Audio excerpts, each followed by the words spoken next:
히브리서 13장 18절로 25절 말씀을 함께 나누기 원합니다. 하나님, 이 아침도 우리를 여주시고 하나님의 말씀 앞에 서게 인도하여 주셨습니다. 오늘도 이 말씀 따라서 하나님의 놀라운 은혜와 역사, 축복들을 경험할 수 있도록 인도하여 주시옵소서. 늘 말씀을 사모하고 늘 기도하는 우리에게 하늘로부터 임하는 힘을 더하여 주시옵소서. 부족한 점을 감춰주시고 하나님의 능력만이, 영광만이 드러나게 축복하여 주시옵소서. 예수님의 이름으로 기도합니다. 아멘. 할렐루야. 은혜로운 새벽에 오신 여러분 주님의 이름으로 환영합니다. 이 아침도 큰 은혜와 축복이 가득하기를 축원합니다. 우리가 이 세상을 살아가는데 꼭 필요한 것들이 있습니다. 그래도 인생을 오래 사셨고 이제는 인생을 돌아보는 분들에게 질문하죠. 삶에서 꼭 필요한 것은 무엇인가 하고 이렇게 물어보기도 했습니다. 정말 많은 필요한 사항들이 나왔습니다. 그 많은 이야기들 중에서 결코 빼놓을 수 없는 중요한 것이 있었습니다. 그 첫 번째가 아마 용서이지 않는지요. 나에게 상처를 주고 마음을 아프게 했던 사람, 또다시 보고 싶지 않은 사람이지만 용서하지 못하고 살아갑니다. 상당수의 사람들이 그렇죠. 그러면은 그 원수 같은 사람을 내 마음 속에 늘 두고 한평생을 살아가게 되는 것입니다. 아직 사랑할 사람이 많은데 정작 사랑해야 될 시간에 사랑하지 못하고 도리어 미워하고 용서하지 못한 것이죠. 이때 결국 남는 것은 후회뿐입니다. 때문에 인생에서 가장 필요한 것 중에 하나가 바로 용서입니다.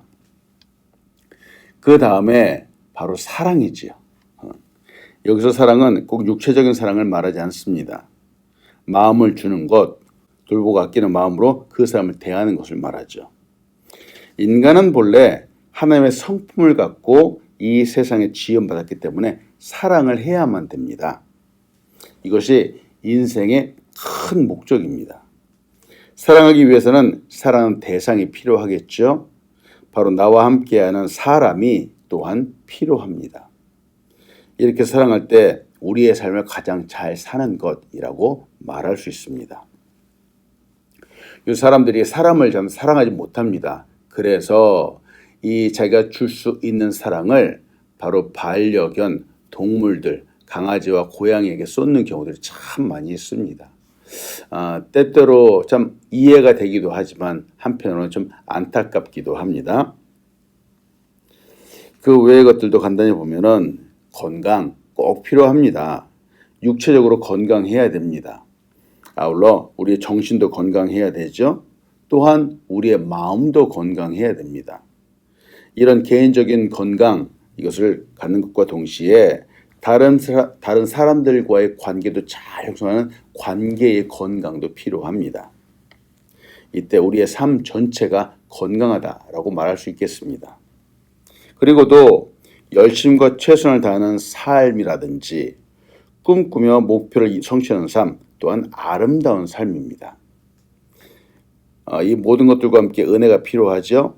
세상 사람들은 이 은혜를 운이 좋다 혹은 재수가 좋다 이렇게 말하기도 합니다만 그러나 분명히 은혜입니다. 하나님께서 주신 은혜이죠. 반드시 필요합니다. 우리 삶에 필요한 것들이 무엇일까? 이렇게 쭉 얘기하다 보면 물질에 대해서도 중요하다고 분명히 나옵니다만 앞에서 말씀드린 것에 비하면 물질에 대한 이 빈도수는 현저하게 떨어집니다. 그러나 없어서는 안 되겠죠. 여기서 봅니다. 이런 모든 필요한 요소와 함께 삶을 정말 잘 살아가기 위해서 꼭 필요한 것은 기도가 아닐런지요. 왜냐하면 우리는 기도 없이 살아갈 만큼 강하지 않기 때문에 그렇습니다. 앞에서 말씀드린 용서의 삶, 그 다음에 사랑의 순간, 또 건강을 위해서도 그렇고 꿈과 목표의 성취를 위해서도 등등 삶의 모든 순간마다 기도가 필요합니다. 꼭 필요합니다. 기도가 필요하지 않은 때는 단 한순간도 없습니다. 오늘 우리가 보는 이 히브리서에서도 사람들이 기도를 부탁하고 있습니다. 때문에 여러분과 나누고 싶은 첫 번째는 기도로 동역하십시오 라고 하는 겁니다. 기도로 동역하십시오. 오늘의 본문은 히브리서 전체의 결론에 해당한다라고 볼 수 있습니다. 여기서는 중보기도를 요청하고 있고 또한 문안 인사도 함께 나누고 있습니다. 오늘 본 말씀 히브리서 13장 18절로 19절을 봅니다. 우리를 위하여 기도하라. 우리가 모든 일에 선하게 행하려 하므로 우리에게 선한 양심이 있는 줄을 확신하노니 내가 더 속히 너에게 돌아가기 위하여 너희가 기도하기를 더욱 원하노라 하고 말합니다. 히브리서는 서신서이죠. 즉 편지를 쓰는 사람이 있고 이 편지를 받는 사람이 있습니다. 이 18절과 19절에서는 편지를 받는 사람에게 기도를 부탁하고 있는 내용입니다. 편지를 보낸 사람이 자신과 함께 있는 동역자들을 위해서 기도해달라라고 부탁하고 있는 것이죠. 앞에서도 말씀드렸지만 기도는 우리 믿는 사람들에게는 결코 빼놓을 수 없는 아주 중요한 믿음의 행위입니다. 자신이 직접 기도하는 것뿐만이 아니라 다른 사람에게 기도를 부탁하는 것, 즉 중보기도 또한 필수이죠. 기도 아무리 강조해도 지나치지 않는데 말이죠. 왜 이렇게 기도가 필요한지요? 가장 먼저 기도는 영적인 호흡이기 때문에 그렇습니다.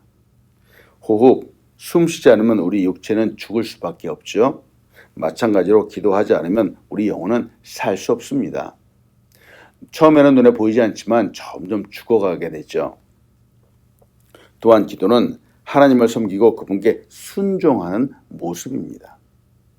또한 예수님께서 기도하라라고 명령하셨기 때문에 그렇습니다. 그리고도 하나님은 이 기도를 통해서 수많은 문제 해결책을 제시해 주십니다. 예수님도 이 땅에 계셨을 때 기도하셨죠. 특히 십자가를 지셔야 하기 때문에 그때 하는 기도는 땀방울이 바닥에 떨어지는 핏방울처럼 변하기도 했습니다. 그렇게까지 기도하셨죠. 그리고 기도를 통해서 마귀의 방해를 극복하고 이겨야 합니다. 기도는 유혹을 이길 수 있는 놀라운 능력입니다. 그리고 기도는 하나님의 뜻을 이루도록 이끄는 수단입니다. 우리는 기도를 통해서 하나님의 뜻을 분별합니다. 이런 기도이기에 나 혼자서도 기도해야 되지만 다른 사람과 함께 합심하여 기도하면 더욱더 놀라운 효과가 나타나게 되죠. 놀라운 역사가 나타납니다. 우리가 사는 이 땅에는 항상 크고 작은 문제들이 있습니다. 사람들은 자신의 힘과 능력으로 그 문제들을 해결하려고 하지만 어떤 문제는 나 자신의 능력으로 해결할 수 없는 아주 큰 문제가 있습니다. 이때 기도를 통해서 기적과 같은 역사를 경험하게 되는 것이죠. 예수 믿는 거의 모든 사람들은 기도할 겁니다. 그러나 한국 교회는 100년 전 복음이 처음 한국 땅에 전해졌을 때 기도의 역사가 나타나기 시작을 했죠. 세계에서 그 유래를 찾아볼 수 없는 새벽 기도가 바로 그것이었습니다. 철야 기도도 있었고요. 자기 자신을 위해서 기도하는 것 당연하겠지만 한국 사람들은 자녀들을 위해서뿐만이 아니라 가족, 이웃을 위해서 그리고 교회 목회자들을 위해서도 정말 열심을 다해서 기도하여 주었습니다. 그리고 지금도 계속하고 있죠. 그래서인지 한반도라고 하는 이 작은 땅이었었는데 놀란 하나님의 역사하심이 나타났습니다. 지금도 그렇고요. 과거의 한강의 기적뿐만이 아니라 과학기술의 발달, 테크놀로지의 발달은 타의 추정을 불허할 정도로 지금 한국은 아주 부강한 나라가 되었습니다. 여러분 기도하십시오.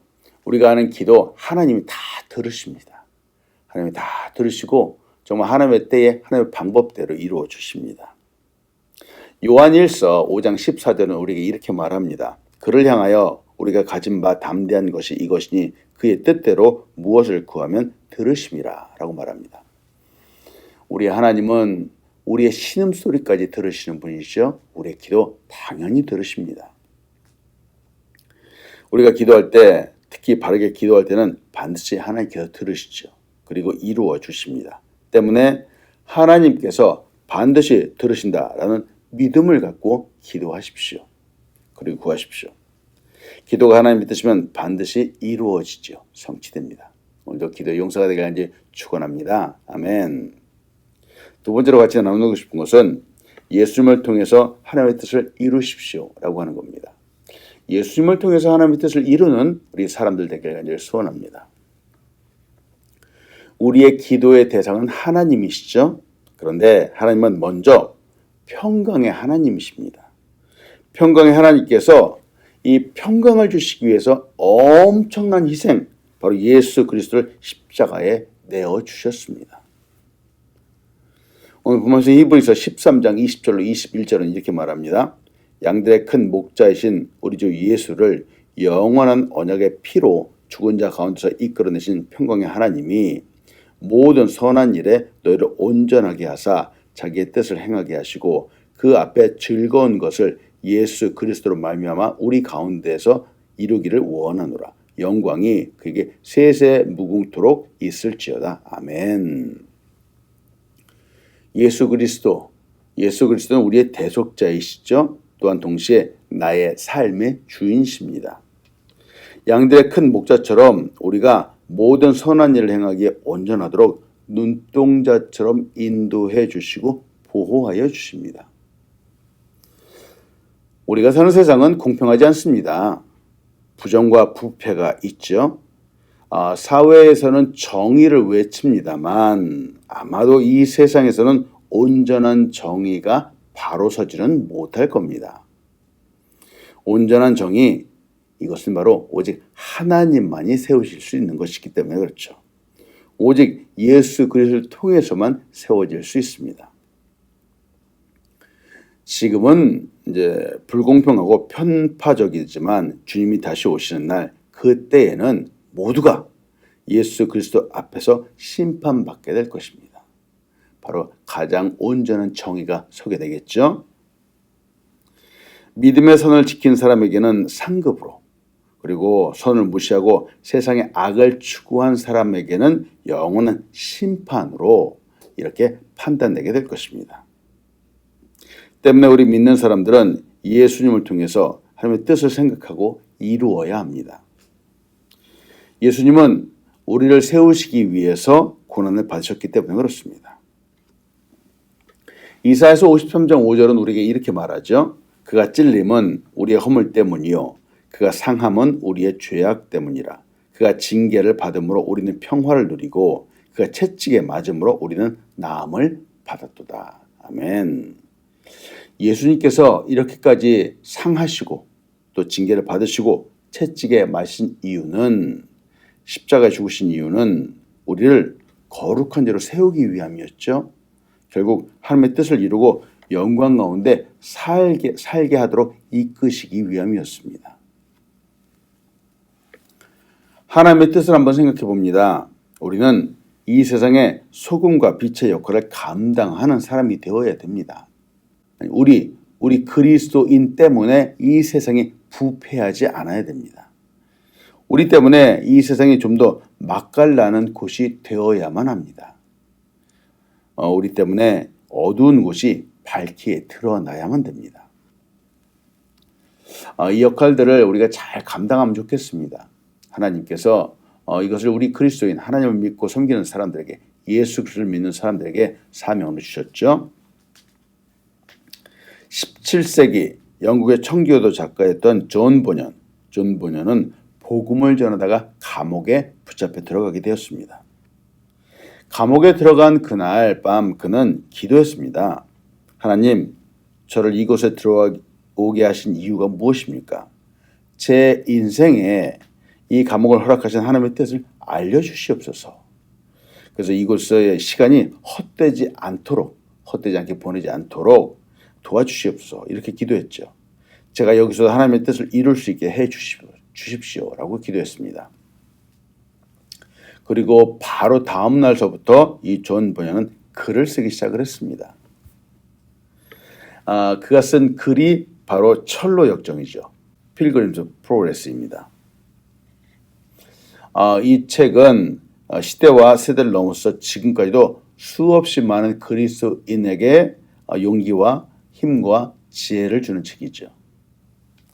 하나님은 절망과 낙심의 감옥을 위대한 창조자로 변화시키기 원하셨고 존 번연은 그 계획에 전심으로 응답하였던 것이죠. 성경은 우리 그리스도인에게 도전합니다. 예수 그리스도와 함께 고난도 받으라 라고 말합니다. 달갑지 않은 얘기지만 여러분 예수님과 함께라면 우리는 얼마든지 이길 수 있습니다. 디모데후서 1장 8절로 9절은 우리에게 이렇게 도전하죠. 그러므로 너는 내가 우리 주를 증언함과 또는 주를 위해 갇힌 자 된 나를 부끄러워하지 말고 오직 하나님의 능력을 따라 복음과 함께 고난을 받으라. 하나님이 우리를 구원하사 거룩하신 소명으로 부르심은 우리의 행위대로 하심이 아니요 오직 자기의 뜻과 영원 전부터 그리스도 예수 안에서 우리에게 주신 은혜대로 하심이라 라고 말합니다. 믿는 사람에게 고난이 있습니다. 그런데 영광도 있습니다. 때문에 상 주심을 바라보고 오늘도 승리하는 우리 한 사람 한 사람 되기를 축원합니다. 아멘. 세 번째로 같이 나누고 싶은 것은 하나님은 우리가 은혜 안에 살기 원하시는 분입니다. 하나님은 우리가 은혜 안에 살기 원하십니다. 하나님의 주된 관심사는 바로 사람이지요. 우리입니다. 영혼의 구원입니다. 우리 역시 한 사람의 영혼의 구원에 대해서 최대한 관심을 가져야 됩니다. 한 영혼의 소중함이 천하보다 귀하기 때문에 그렇습니다. 오늘 본문의 히브리서 13장 22절로 25절입니다. 형제들아 내가 너희를 권하노니 권면의 나를 용납하라. 내가 간단히 너에게 썼느니라. 우리 형제 디모데가 노인 것을 너희가 알라. 그가 속히 오면 내가 그와 함께 가서 너희를 보리라. 너희를 인도하는 자들과 및 모든 성도에게 문안하라. 이달리아에서 온 자들도 너에게 문안하느니라. 은혜가 너희 모든 사람에게 있을지어다. 아멘. 이 히브리서 저자는 진심을 담아서 지금 이야기하고 있습니다. 때로는 이 가운데 경고하는 메시지도 들어있기도 하지요. 책망도 들어있습니다. 심지어 쓴소리를 하기도 합니다. 왜 이렇게까지 할까? 이는 그 영혼을 진정으로 생각하기 때문에 그렇습니다.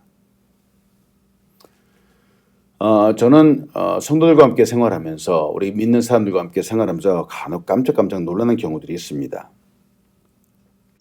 예수 믿은 지 20년, 30년 혹은 그 이상 오랜 세월이 흘렀는데 이렇게 오래 믿은 분의 입에서 나오는 이야기가 전혀 믿음의 말이 아닌 세상적인 이야기가 나오는 경우들이 종종 있기 때문에 그렇습니다.